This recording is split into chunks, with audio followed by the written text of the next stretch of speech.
శ్రీ గురుభ్యో నమః. గురుర్బ్రహ్మా గురుర్విష్ణుః గురుర్దేవో మహేశ్వరః గురుః సాక్షాత్ పరం బ్రహ్మ తస్మై శ్రీ గురవే నమః. ఆ పాండవుల యొక్క అజ్ఞాతవాసం అంతా ముగిసిన తర్వాత వాళ్ళు తమ స్వస్వరూపాలని ప్రకటింపచేయాలనుకున్నారు. దానికి చక్కటి ముహూర్తాన్ని నిర్ణయం చేసుకుని వాళ్ళందరూ కూడా ఆ విరాటరాజు యొక్క గోధనాన్నంతటినీ కూడా జయించి తీసుకొచ్చిన తర్వాత ఆ మన్నాడు చక్కగా అలంకరింప చేసుకున్నటువంటి వాళ్ళై తమ తమ స్వరూపములతోటి చక్కగా సుఖంగా విరాట మహారాజు యొక్క ఆస్థానంలో చక్కటి రాజులకి ఉచితమైనటువంటి మహాసింహాసనం మీద ఆసీనుడయి కూర్చున్నారు. ఆ సమయానికి విరాటరాజు వచ్చాడు. వీళ్ళందరినీ చూశాడు, ఆశ్చర్యపోయాడు. ఏమిటే ఇదంతా, రాజులు కూర్చునేటువంటి సింహాసనాల మీద మీరు కూర్చున్నారేమిటి అని వాళ్ళని అడిగితే అప్పుడు అర్జునుడు ధర్మరాజు గురించి తెలియజేశాడు. ఏమయ్యా, ఈయన ఎవరు అనుకుంటున్నావు నువ్వు? ధర్మరాజయ్యా, మూర్తీభవించినటువంటి ధర్మమయ్యా, ఇంద్రుడి సింహాసనం మీద కూడా కూర్చోగలిగినటువంటి వాడు, అంతటి మహాపరాక్రమవంతుడు. అటువంటి ధర్మరాజు నీ సింహాసనం మీద కూర్చోడానికి ఎంతయ్యా కూర్చోడానికి అని ఆ ధర్మరాజు గురించి, ఆయన గొప్పతనాన్ని గురించి చాలా అద్భుతంగా వివరించాడు. ఆ తర్వాత భీమసేనుడి గురించి, నకుల సహదేవుల గురించి, ద్రౌపది గురించి కూడా ప్రకటింపచేశాడు. తన గురించి కూడా ప్రకటింపచేసుకున్నాడు అర్జునుడు. చేసుకున్న తర్వాత ఆ మాటలన్నీ విన్న తర్వాత విరాటరాజు చాలా ఆనందించాడు. అయ్యో అబ్బాయి, పాండవులు మన దగ్గర ఉన్నారా, ఇంతకాలము మనం తెలుసుకోలేకపోయాం. మనస్సులో కొద్దిగా బాధపడ్డాడు. ఆ తర్వాత ఉత్తరుడు అర్జునుడి యొక్క పరాక్రమం గురించి మళ్ళీ తాను ఆ పాండవులందరి గురించి పరిచయం చేశాడు.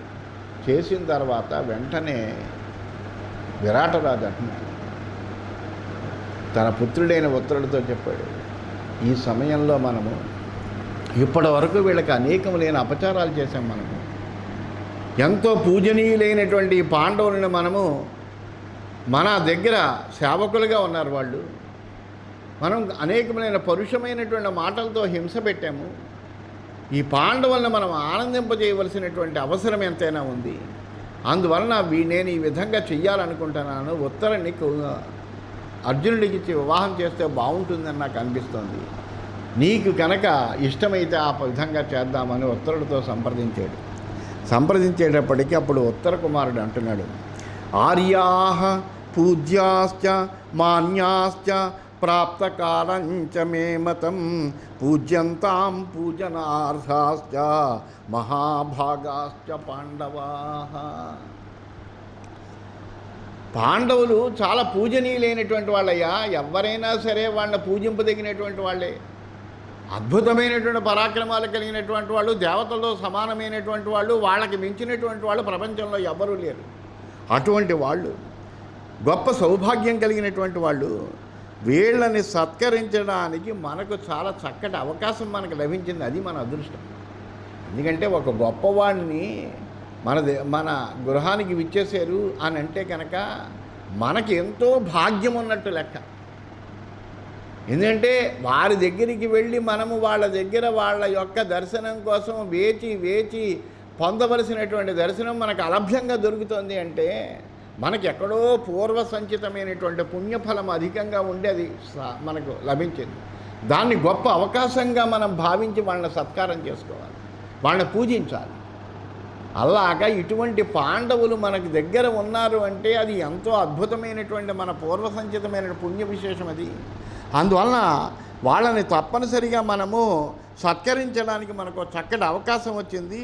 అందువలన పూజనీయులైనటువంటి పాండవులను తప్పనిసరిగా మనం పూజించాలి అన్నాడు. అంటే అప్పుడు విరాటరాజు అంటున్నాడు,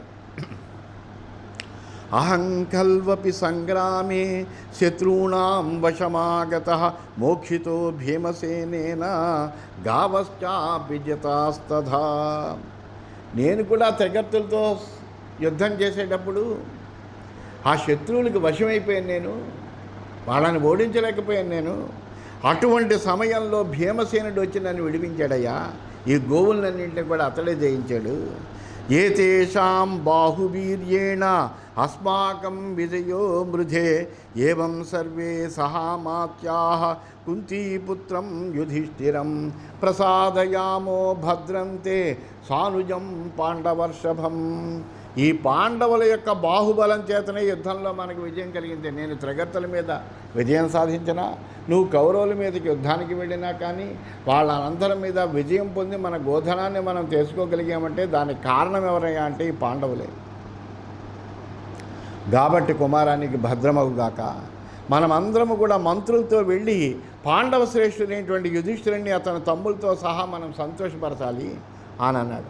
యదస్మాభిరజానద్భిః కించిదుక్తో నరాధిప క్షంతుమర్హతి తత్సర్వం ధర్మాత్మా హ్యేష పాండవః.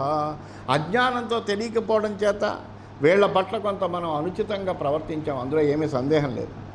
అందువల్ల మనం పలికినటువంటి ఆ మాటలన్నీ ఆ ధర్మాత్ముడైనటువంటి పాండుపుత్రుడైనటువంటి యుధిష్ఠిర మహారాజు మన్నించునుగాక అని పశ్చాత్తాపంతో కూడా మాట్లాడాడు. తతో విరాటః పరమాభితుష్టః సమేత్య రాజా సమయం చకార రాజ్యం చ సర్వం విససర్జ తస్మై సదండకోసం సపురం మహాత్మా పాండవాంశ్చ తతః సర్వాన్ మత్స్య రాజ ప్రతాపవాన్ ధనంజయం పురస్కృత్య దిష్ట్యాదిష్టేతి చాబ్రవీత్. ఈ వృత్తాంతాలన్నీ కూడా వైశంపాయనుడు జనమేజయ మహారాజుకి చెప్తున్నాడు. ఓ జనమేజయ మహారాజు, ఆ తర్వాత విరాట మహారాజు మిక్కిలి ఆనందంతో తన పుత్రునితో కలిసి కొద్దిసేపు ఆలోచించి దండకోశ నగరాదులతో సహితంగా తన సంపూర్ణ రాజ్యాన్ని యుధిష్ఠిరుడికి సమర్పించాడు. అంతేకాదు ప్రతాపవంతుడైనటువంటి ఆ మత్స్యరాజు అర్జునుడి ముందర ఉండి పాండవులందరినీ కలిసి మీ దర్శనమైంది, మాకెంతో భాగ్యం, అది మా అదృష్టము అని చెప్పి వాళ్ళందరినీ కూడా సత్కరించి చాలా ఆదరాన్ని ప్రకటించాడు. సముపాఘ్రాయ మూర్ధానం సంశ్లిష్య చ పునః యుధిష్ఠిరం చ భీమం చ మాద్రీపుత్రౌ చ పాండవౌ.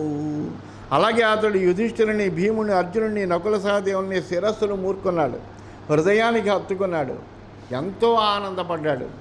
నా తృప్యదర్శనే తేషాం విరాటో వాహినీపతి సప్రీయమాణో రాజానం యుధిష్ఠిరమదా బ్రవీత్. అయితే ఎంతసేపు ఆ పాండవుల్ని, వీళ్ళు పాండవులని తెలిసిన తర్వాత అలా చూస్తున్న విరాటుడికి సంతృప్తి కలగలేదుట, అలా తనివి తీరలేదుట. అలా చూస్తూనే ఉన్నట్టు వాళ్ళ యొక్క ముఖాల విందాలని అలా చూస్తూ వాళ్ళతో ప్రేమతోటి యుధిష్ఠిర మహారాజుతోటి ఈ విధంగా అన్నట్ట. దిష్ట్యా భవంతః సంప్రాప్తాః సర్వే కుశలినో వనాత్ దిష్ట్యా సంపాలితం కృచ్ఛ్రం అజ్ఞాతం వై దురాత్మభిః. మీరంతా కూడా వనవాసం నుండి క్షేమంగా తిరిగి రావడం అనేటువంటిది చాలా అదృష్టం. 12 సంవత్సరాలు వనవాసం చేశారు.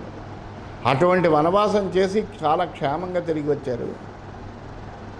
దుర్మార్గులైనటువంటి కౌరవులకి ఏమాత్రమూ తెలియకుండా మీరు ఈ కష్టసాధ్యమైనటువంటి అజ్ఞాతవాస విషయాన్ని కూడా పూర్తి చేయడం అనేటువంటిది చాలా గొప్ప, అభినందించదగినటువంటి విషయం ఇది. ఇదంచ రాజ్యం పార్థాయ యచ్చాన్యదపి కించన ప్రతిగృహ్ణంతు తత్సర్వం పాండవా విశంకయ. నా ఈ రాజ్యమంతా కుంతీపుత్రునికి సమర్పిస్తున్నానయ్యా. ఇంకేదైనా నాదన్నదేమైనా ఉంటే దాన్ని పాండవులందరూ నిస్సంకోచంగా తీసుకోవచ్చు, మీ దగ్గర నేను సేవకుడిగా ఉంటాను, ఇదంతా మీదే అన్నాడు.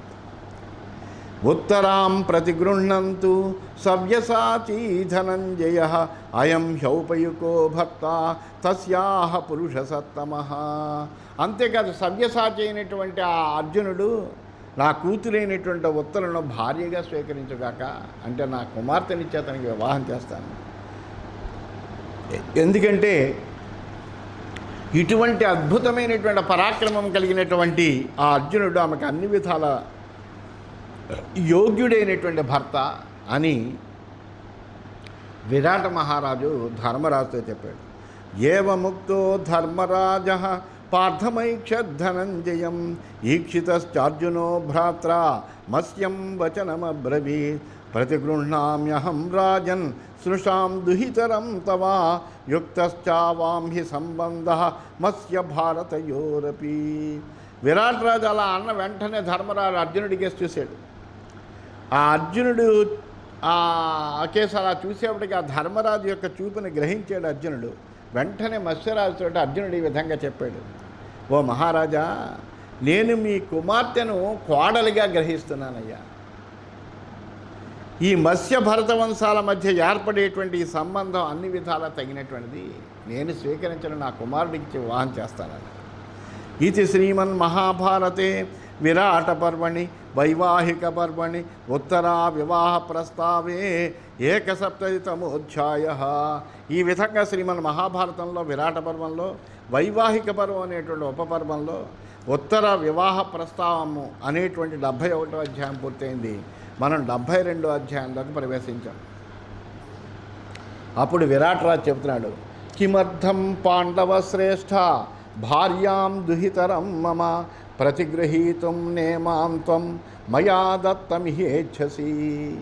అదేంటయ్యా విరాట మహారాజును, ఓ పాండవ శ్రేష్ఠ, నేను స్వయంగా నా కూతుర్ని నీకు ఇస్తున్నాను, అయినా నువ్వు భార్యగా ఆమెను ఎందుకు స్వీకరించడం లేదు అని అడిగాడు. అడిగితే అప్పుడు అర్జునుడు చెబుతున్నాడు, అంతఃపురేహముషిత సదా పశ్యన్ సుతాం తవ రహస్యంచ ప్రకాశంచ విశ్వస్తా పితృవన్మయీ ప్రియో బహుతమశ్చాసం నర్తకో గీతకో విదః ఆచార్యవచ్చ మాం నిత్యం మన్యతే దుహితా తవ.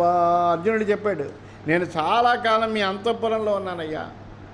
నీ కుమార్తెను ఏకాంతంలోనూ అందరి ఎదుట కూడా నేను పుత్రీభావంతోనే చూస్తూ వచ్చాను. ఆమె కూడా నన్ను తండ్రిలాగే విశ్వసించింది. నేను నాట్యం చేయడమే కాదు, గాన విద్యలో కూడా నేర్పరినే. కాబట్టి ఆమెకు నా యందు అమితమైనటువంటి ప్రేమ ఉన్నది. కానీ ఆమె ఎప్పుడూ కూడా నన్ను ఆచార్యుడిగానే భావించింది. వయస్థయా తయా రాజన్ సహ సంవత్సరోషిత అతిశంకా భవే స్థానే తవ లోకస్య వా విభో. యుక్త వయస్కురాలైనటువంటి ఆమెతో నేను సంవత్సరం పాటు ఉన్నానయ్యా. ఇట్టి పరిస్థితుల్లో నేను ఆమెను వివాహం ఆడితే మీకు కానీ ఇతరులకు కానీ మా నడవడి విషయంలో సందేహం రావచ్చు. అందువలన నాకు ఆమెను వివాహం చేసుకోవడం ఇష్టం లేదు, నా కుమారుడికి ఇచ్చేస్తాను. తస్మాన్ నిమంత్రయేహం తే దుహితాం మనుజాధిప శుద్ధో జితేంద్రియో దాంతః తస్యాహ శుద్ధీకృతామయ. అలాంటి సందేహం లేకుండా, ఎవరికీ కూడా ఏ విధమైన సందేహం లేకుండా నీ కుమార్తెను నేను నా కోడలిగా అర్థిస్తున్నాను. అలా చేస్తేనే నేను శుద్ధ చరిత్రుడిని అవుతాను, జితేంద్రియుడిని అవుతాను, మనోనిగ్రహం కలిగినటువంటి వాడిని అవుతాను. దీనివలన నా ద్వారా మీ కుమార్తె నడవడిలోని శుద్ధత కూడా స్పష్టమవుతుంది అని చెప్పాడు. స్నుషాయాం దుహితుర్వాపి పుత్రే చాత్మని వా పునః అత్ర శంకాం నపశ్యామి తేన శుద్ధిర్భవిష్యతి. అలాగే కోడలికి, కూతురికి, కొడుకుకి కూడా భేదమేం లేదు, అందరూ ఒకలాంటి వాళ్ళే. కోడలికి, కూతురికి, అలాగే కొడుక్కి, తనకు కూడా భేదం లేదు. ఆత్మవై పుత్రనామాసి అంటారు కాబట్టి. అందువలన ఆమెను కోడలిగా స్వీకరిస్తే ఏ విధమైనటువంటి కళంకము ఉండదు, అటువంటి శంక కూడా ఉండదు. దీనివల్ల మా ఇద్దరి పవిత్రత కూడా అందరికీ స్పష్టమవుతుంది అని చెప్పాడు. అభిశాపాదహం భీతః మిథ్యావాదాత్ పరంతప స్నుషార్థముత్తరాంక్రాజన్ ప్రతిగృహ్ణామి తేషుతాం. నేను అభిశాపానికి, అపనిందకు భయపడుతున్నానయ్యా. ఓ రాజా, మీ కుమార్తెను నేను కోడలిగానే స్వీకరిస్తాను. అభిశాపం అంటే లోక ప్రమాదం. లోకంలో అనేక రకాలుగా మాట్లాడుకుంటారు, రేపు ఓహో ఈయన అక్కడ నాట్యం నేర్పుతూ ఆమెతో ప్రేమ కలాపం సాగించాడనమాట అని అనుకుంటారు. ఇదంతా కూడా అందువలన వీళ్ళిద్దరికీ మధ్యన ఈ సంవత్సర కాలంలో వీళ్ళిద్దరి మధ్య కూడా ప్రేమ ఉదయించిందని అనుకుంటారు. అసలు మాకు ఆ భావన లేదు. ఆమె నన్ను ఆచార్యుడిగా చూసింది, ఆమెను నేను ఒక పుత్రికగా చూశాను. అందువలన ఆమెను కోడలుగా స్వీకరిస్తానయ్యా అని చెప్పాడు. స్వస్త్రీయో వాసుదేవస్య సాక్షాత్ దేవ శిశుర్యథా దయితశ్చక్రహస్తస్య సర్వాస్త్రేషు చ కోవిదః. నా కొడుకు కూడా ఎటువంటి వాడంటే దేవపుత్రుడితో సమానమైనటువంటి వాడయ్యా. అతడు సాక్షాత్తు భగవంతుడైనటువంటి వాసుదేవుడికి మేనలుడు, చక్రధారి అయినటువంటి శ్రీకృష్ణుడికి అత్యంత ప్రీతి కలిగినటువంటి వాడు. అలాగే అన్ని రకములైనటువంటి అస్త్ర విద్యల్లో కూడా ఆరితేరినటువంటి వాడు. అభిమన్యుర్మహాబాహు పుత్రో మమ విశాంపతే జామాతా తవ యుక్తో వై భర్తా చ దుహితుస్తవా. మహాబాహు అయినటువంటి నా పుత్రుని పేరు అభిమన్యుడయ్యా, మీకు అతడు మిక్కిలి యోగ్యమైనటువంటి అల్లుడు కూడా, మీ కుమార్తెకి తగినటువంటి భర్త అవుతాడు అని చెప్పాడు. అప్పుడు విరాటుడు అంటున్నాడు, ఉపపన్నం కురు శ్రేష్ఠే కుంతీపుత్ర ధనంజయే ఏవం ధర్మనిత్యశ్చ జాతజ్ఞానశ్చ పాండవః యత్కృత్యం మన్యసే పార్థ క్రియతాం తదనంతరం సర్వే కామాః సమృద్ధాః మే సంబంధీ యస్య మే అర్జునః. అప్పుడు విరాటుడు చెప్పాడు, పార్థ మీరు కౌరవుల్లో శ్రేష్ఠులయ్యా, కుంతీపుత్రులు ధనంజయుడు ఈ విధంగా ధర్మచర్చ చేయడం అనేటువంటిది చాలా ఉచితంగా ఉంది. పాండుపుత్రుడైనటువంటి అర్జునుడే ఈ రకమైనటువంటి నిత్యధర్మ పరాయణుడు, అందులో ఏమీ సందేహం లేదు. గొప్ప జ్ఞానము కలిగినటువంటి వాడు కూడాను. అందువలన మీకు ఏం చేస్తే మంచిదని మీరు భావిస్తే అది చెయ్యండి. అర్జునుడితో సంబంధం నెరపిన నా కోరికలన్నీ కూడా నెరవేరుతాయి. ఎందుకంటే అభిమన్యుడికి ఇచ్చినా మీతో సంబంధం కలుపుకున్నట్టే కదా, అందువలన నా కోరికలన్నీ కూడా నెరవేరుతాయని చెప్పాడు. ఈ విధంగా ఆ విరాటరాజు అర్జునుడికి మధ్యన సంభాషణ నడిచింది. అప్పుడు వైశంపాయనుడు చెబుతున్నాడు ఈ వృత్తాంతమంతా జనమేజయుడికి. ఏవం బ్రువతి రాజేంద్రే కుంతీపుత్రో యుధిష్ఠిరః అన్వశాస ససంయోగం సమయే మత్స్య పార్థయోః. ఓ జనమేజయ మహారాజా, విరాట మహారాజు ఈ విధంగా అన్న తర్వాత కుంతీనందనుడైనటువంటి యుధిష్ఠిరుడు ఆ మత్స్యపార్థుల యొక్క సంబంధాన్ని ఆమోదించాడు. అంటే అలాగే జరగాలి అని తథాస్తు అన్నాడు. తతో మిత్రేషు సర్వేషు వాసుదేవం చ భారత ప్రేషయామాస కౌంతేయః విరాటశ్చ మహీపతిః.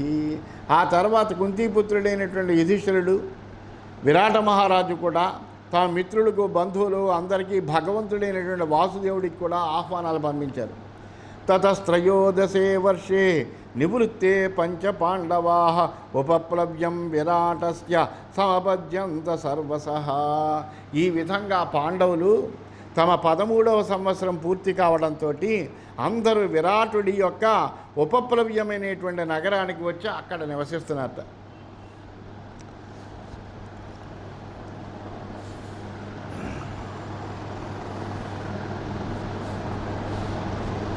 అయితే అక్కడ యుద్ధంలో ఓడిపోతున్నటువంటి దుర్యోధనుడు మధ్య మధ్య అలా మదిలీలు చేస్తూ ఆ కర్ణ శకునుల యొక్క దుర్బోధల వలన భీష్ముని మాటలు ప్రమాణం కాదు అనుకున్నాడు. భీష్ముడిని అడిగాడు అక్కడికి, ఈయన అర్జునుడే కదా ఇతడు, అర్జునుడిని మనం ఇప్పుడు చూసాం కాబట్టి వీళ్ళు మళ్ళీ వనవాసం చెయ్యాలి అంటే వాళ్ళ యొక్క వనవాసం అయిపోయిందయ్యా అని భీష్ముడు లెక్కలన్నీ కూడా చెప్పాడు. అయినప్పటికీ అతని మాటలు ప్రమాణం కాదనుకున్నాడు. దుర్యోధనుడికి ధర్మరాజు అసత్యమాడు అనేటువంటి విషయం తెలుసు. అందువల్ల ధర్మరాజు దగ్గరకు దూతను పంపాడు. అర్జునుడు అజ్ఞాతవాసం పూర్తి కాకుండానే బయటపడ్డాడు, ఇప్పుడు ఏం చేస్తే బాగుంటుందో అది చెయ్యి అని దూతను పంపించాడు ధర్మరాజు దగ్గరికి. అప్పుడు ధర్మరాజు కూడా చెప్పాడు, నిండి సమయాబ్దములు నింకొండనలేదిపుడు చని సుయోధనుతో భీష్ముండును గురుడును వినగా నిండెననుము నిండె నిక్కంబునకున్ అని చెప్పాడు. అయ్యా, మన యొక్క ప్రతిజ్ఞ ప్రకారము మన యొక్క రోజులన్నీ పూర్తయ్యాయా, అందులో ఏమీ సందేహమేం లేదు. కావాలంటే మనందరికీ గురువైనటువంటి భీష్మాచార్యుడిని అడుగు అని చెప్పాడు. దూత వెళ్ళి విషయం దుర్యోధనుడికి చెప్పాడు కూడా. ఆ విషయం బయట పెట్టకుండా దుర్యోధనుడు ఆ రాత్రి అందరూ వింటూ ఉండగా, మనం అర్జునుడిని ఎదిరించాం కానీ అసలు అజ్ఞాతవాసం అయ్యాక వచ్చాడా, అర్జునుడు పూర్తి కాకుండానే బయటపడ్డాడా అన్నాడు. అప్పుడు భీష్ముడు అన్నాడు, ఏం మాట్లాడుతున్నావయ్యా, ఎవరైనా వింటే నవ్వుతారు, అప్పుడే చెప్పాను అజ్ఞాతవాసం ముగిసిందని అంటే. అప్పుడు ఆ మాటకి సమ్మతించి అర్జునుడు అంత తెలివి తక్కువడా ముందర కనపడడానికి అని అన్నాడు. ఈ సన్నివేశం ఏం చేస్తుందంటే ధర్మరాజు యొక్క సత్యసంధత, దుర్యోధనుడి యొక్క కుటిలతను కూడా బయటపడుతుంది. అది మనకు ఈ తెలుగు భాగవతంలో దీని యొక్క విషయం అంత విశిష్టమైనటువంటి సన్నివేశంగా దీన్ని చిత్రీకరించారు తెలుగు భారతంలో. అభిమన్యుంచ భీభత్సు హానినాయ జనార్దనం ఆనర్తేభ్యోపి దాసార్హాన్ ఆనయామాస పాండవ. వెంటనే అర్జునుడు ఆనర్త దేశం నుండి అభిమన్యుణ్ణి, వాసుదేవుణ్ణి, దశార్హ వంశానికి చెందినటువంటి తన ఇతర బంధువులను అందరికీ కూడా ఆహ్వానాలు పంపి అక్కడికి పిలిపించాడు. కాశీరాజశ్చ శైబ్యశ్చ ప్రీయమాణౌ యుధిష్ఠిరే అక్షౌహిణీభ్యాం సహితౌ ఆగతౌ పృథివీపతి. అలాగే యుధిష్ఠిరుడి మీద ప్రీతి కలిగినటువంటి కాశీరాజు, శైబ్యుడు, ఈ ఇద్దరు కూడా యుధిష్ఠిరుడు అంటే అత్యంతమైన గౌరవం, ప్రీతి కలిగిన వాళ్ళు ఇద్దరు కూడా ఒక్కొక్క అక్షౌహిణి సౌన్యంతో ఉపప్లవ నగరానికి వచ్చారు. అక్షౌహిణ్యాచ సహిత యజ్ఞసేనో మహాబల ద్రౌపద్యాశ్చ సుతా వీరా శిఖండీ చాపరాజిత దృష్టద్యుమ్నశ్చ దుర్ధర్ష సర్వశస్త్రభృతాంబర సమస్తాక్షౌహిణీ పాలా యజ్వానో భూలి దక్షిణా వేదావభృత సంపన్నా సర్వే శూరా తనుత్యజ. అలాగే మహాబలుడైనటువంటి ద్రౌపద మహారాజుకు కూడా విషయం తెలిసింది. వెంటనే ఆయన ఒక అక్షౌహిణి సేనతో అక్కడికి వచ్చేట. అతనితో పాటు ద్రౌపది యొక్క వీరులైనటువంటి పుత్రులు, ఓటమి ఎరిగినటువంటి శిఖండి, శస్త్రధారులందరిలో శ్రేష్ఠుడైనటువంటి వాడు దుర్ధర్షుడైనటువంటి దుష్టజుమ్నుడు, వీళ్ళందరూ కూడా వచ్చారు. వీళ్ళే కాకుండా ఒక్కొక్క అక్షౌహిణి సైన్యంతో పాండవుల కోసం ప్రాణాలు ఇచ్చేటువంటి అనేక మంది రాజులు అక్కడికి వచ్చారట. వాళ్ళందరూ కూడా భూరి దక్షిణలు ఇచ్చి యజ్ఞాలు చేసి అవభృత స్నానం చేసినటువంటి మహావీరులు. అటువంటి వాళ్ళందరూ కూడా అక్కడికి వచ్చారట. అంటే అజ్ఞాతవాసం ముగిసింది. అజ్ఞాతవాసం ముగిసిన తర్వాత వెంటనే జరగబోయేది ఏంటయ్యా అంటే కురు సంగ్రామం. ఆ గొప్ప యుద్ధం జరగడానికి ముందర అంతా కూడా అక్కడ భూమికి అంతా కూడా తయారు కాబడుతుంది. అలాగ వాళ్ళందరూ కూడా వీళ్ళ అజ్ఞాతవాసం ముగిసింది అంటే యుద్ధమే జరుగుతుంది, అందులో ఏం సందేహం లేదనే సైన్యాలతో సహా వచ్చారు. అటువంటి విధంగా వాళ్ళందరూ కూడా ధర్మరాజు యందు ప్రేమ కలిగినటువంటి వాళ్ళందరూ కూడా అక్కడికి విచ్చేశారట. ఆ తర్వాత ఏం జరుగుతున్నటువంటిది రేపటి విషయంగా తెలుసుకుందాం తెలియజేస్తూ స్వస్తి.